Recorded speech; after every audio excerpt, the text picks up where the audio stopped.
लेकिन आगे बढ़ते हैं, कमोडिटी मार्केट पर नजर डालते हैं। पिछले कुछ दिनों से काफ़ी एक्शन यहां पर दिखा। जियोपॉलिटिकल टेंशन्स, टैरिफ वॉर के चलते, इसके अलावा अब जो नया बयान निकल कर आया है जहां पर कोई रोक नहीं लगाई जाएगी, डोनाल्ड ट्रंप ने जो टैरिफ्स लगाए हैं उसके ऊपर, इसके चलते भी कमोडिटी मार्केट में एक्शन दिखेगा। लेकिन ट्रेडिंग के लिहाज से किस तरह की रणनीति बनानी चाहिए, ये बताने के लिए अब हमारे साथ कमोडिटी पर भूपेश शर्मा भी जुड़ चुके हैं। भूपेश जी, बहुत बहुत शुक्रिया समय निकालकर जुड़ने के लिए। बताएं, सोने और चांदी पर सबसे पहले किस तरह की रणनीति बनानी चाहिए? Good morning ma'am. अगर सोने चांदी की बात करें तो मुझे आज के दिन में डॉलर इंडेक्स का चार्ट देखें तो डॉलर इंडेक्स में एक रिवर्सल समझ आता है, जो कि मुझे लगता है कि 100.45 तक मार्केट पुल बैक करना चाहिए। और उसके जस्ट इनवर्स रिलेशन में गोल्ड और सिल्वर का मार्केट ट्रेड होता है, इसलिए मेरी आज गोल्ड और सिल्वर में बिकवाली की सलाह रहेगी। गोल्ड तकरीबन 95,300 के आसपास कहीं भी बेचना चाहिए, 95,600 का स्टॉप लॉस लगाकर। 95,050, 94,700 का लक्ष्य रहेगा। वहीं अगर सिल्वर की बात करें तो 97,600 का के नीचे सिल्वर में बिकवाली करनी चाहिए।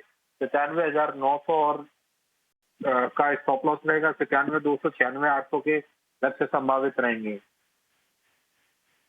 या सोने और चांदी पर, जहां पर चांदी के पर बिकवाली की राय दी है, 97,200, 96,800 तक के लेवल्स नजर आ सकते हैं।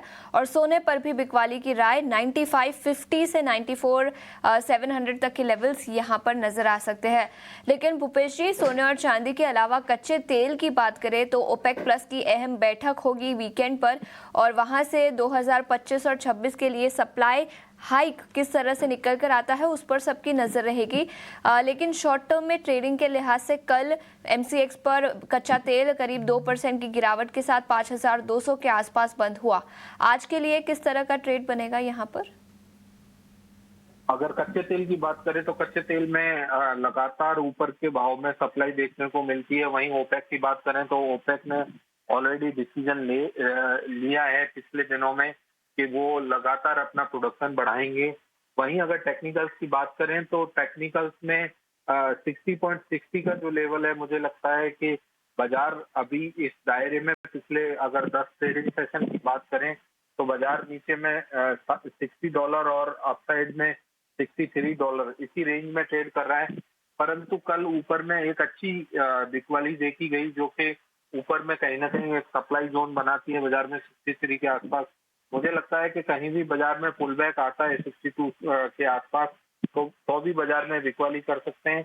अन्यथा बाजार नीचे में $60 तोड़ता है तो बाजार में बिकवाली कहीं ज्यादा बढ़ सकती है, जो कि नीचे में 58.40 और नीचे में 57.40 के लक्ष्य इसमें संभावित रहेंगे आने वाले समय के लिए। ये नजरिया कच्चे तेल पर, लेकिन इसके अलावा industrial metals, zinc, lead, copper, aluminium, यहाँ पर कोई ट्रेड बनेगा आज के लिए?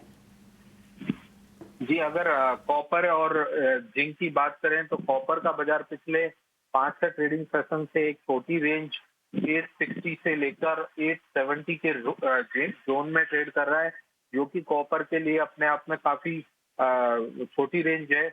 तो मुझे लगता है कि 1-2 दिन में ब्रेकआउट या ब्रेक डाउन आने पर बाजार में ट्रेड करें तो ज्यादा बेहतर रहेगा। वहीं अगर लेवल्स की बात करें तो 860 के नीचे जाने पर इसमें बिकवाली करना समझ आता है, जिसका स्टॉप लॉस 865 के ऊपर का रहेगा। नीचे में 855 और 851 के लक्ष्य संभावित रहेंगे। वहीं अगर अदर बेस मेटल्स में बात करी जाए तो जिंक के बाजार में भी एक कमजोरी का रुख लगातार देखने को मिल रहा है। मुझे लगता है कि बाजार 857 का 858 का इसमें एक अच्छा सप्लाई जोन है। नीचे में अगर डिमांड जोन की बात करेंगे तो 251 और 249 तक के लेवल इसमें संभावित रहेंगे। कुल मिलाकर किसी भी बेस मेटल में अभी कोई ब्रेकआउट की स्ट्रेटजी नहीं है, सभी में बाजार रेंज बाउंड का समझ आता है। नजरिया इंडस्ट्रियल मेटल्स पर। भूपेश जी, बहुत बहुत शुक्रिया समय निकालकर आज हमारे साथ ईटी नाउ स्वदेश पर जुड़ने के लिए और कमोडिटी मार्केट पर अपनी रणनीति बताने के लिए।